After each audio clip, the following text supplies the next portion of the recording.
So it's just a longer lever arm, right? So like the barbell is a longer lever arm. It'd be greater for hypertrophy if you're doing an RDL, and it's only pertinent to the sport of powerlifting. Okay. So why would I waste my time with a barbell deadlift? Right. And Okay. ultimately, when you get up past 75%, you're always gauging risk and reward.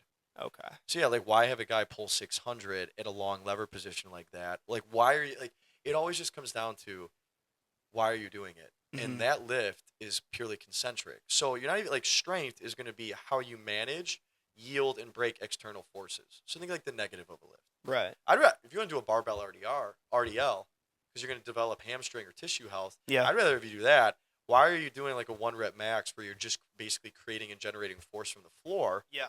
Some guys, again, this is where we're gonna pick these. We're gonna have these like little stupid arguments where like one strength coach has lived and died by it for 20 years. It's worked. Look at all my titles, Right. right? But I just go back to this. I'm like, when I go down to the paradigm. So I already told you, skill, speed, power. Then there's strength. How do you really define strength? And what we're finding is, if you just power lift, Right. you literally train your nervous system to be slower.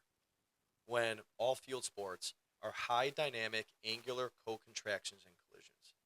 Think of that. Like, and just always think of like a Barry Sanders like cutting, right? He's got that amazing shin angle. His ankle's like rolled over. Yes. Doesn't look like any lift you've ever seen, right? No. And he's doing that where we know that if you literally just lift weights slow up and down in a vertical plane, you're missing all the horizontal, all the angles, all the high speed collisions. Yeah. And if there's other factors where you even do it wrong, you train poor co-contractions, you can actually make the athlete worse. Right. Too much weightlifting. Yeah. So it's balance. Level 4 of the paradigm is strength. Right. Why are you spending time in the weight room?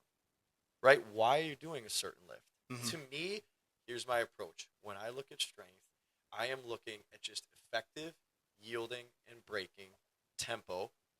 Resistive arms are how deep in the range of the motion are you going? So how big is the stretch? Yeah. Right? Mm-hmm. So you'll get a bigger stretch in a barbell RDR than a hex bar RDL. Right. But that requires time to teach it, learn it, modify it, individualize it for 80 guys on the go. Okay. So I'm always going to pick simple lifts.